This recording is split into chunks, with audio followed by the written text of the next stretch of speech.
So at the European Commission, we have been working on composite indicators over the last 12 years, since 2002.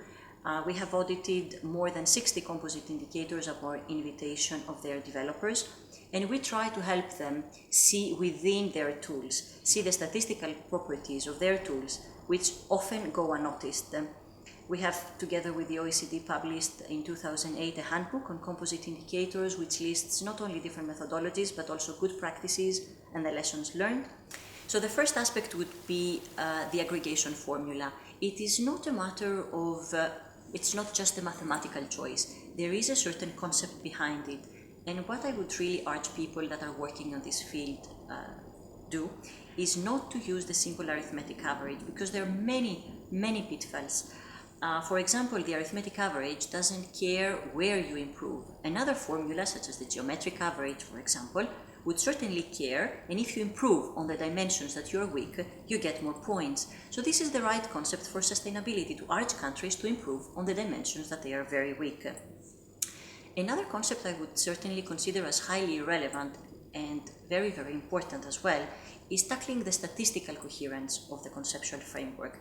Therefore, understanding whether there are some negative associations between the main dimensions, whether there are some dimensions that are silent, and these notions can be captured by a simple correlation analysis. So you wouldn't like to have negative correlations, you wouldn't like to have non-statistically significant correlations among your dimensions and with respect to the index. And at the same time, you would like that the relative importance that you assign to the indicators, based on the notion of the weights, is really reflected on the impact that they have on the overall index. And this impact can simply be seen, visualize a scatter plot, where on the vertical axis you have the index, and on the horizontal axis you have your underlying dimensions. You would like to see a linear pattern there, positive one. If this is not the case, there is a reason to revise the conceptual framework. A third suggestion, really important, is to assess the uncertainty of your country rankings or country scores to the assumptions made, be that the choice of the indicators or the way to aggregate the information, the way to assign the weights. Why is this really important? Because often people take the results of a composite indicator at face value. Therefore, if a country is ranked on the 5th position and another one is on the 7th, this means that the 2 positions difference make a difference. Not always. And this issue of embedding the uncertainty in our calculations into the final score will really make the difference in how we interpret the results. And a fourth, a final suggestion is to look also at which of the choices are really important.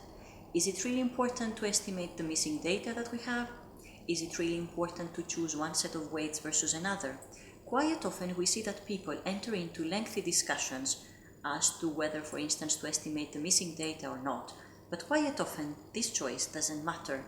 And therefore, before developing an index, entering into the impact of the assumptions will certainly help us avoid unnecessary discussions and focus the discussions where the impact of the assumption has an impact on the results. So I think this would be really capturing the 4 main points that have been going often wrong and unnoticed in the relevant literature and practice on composite indicator development.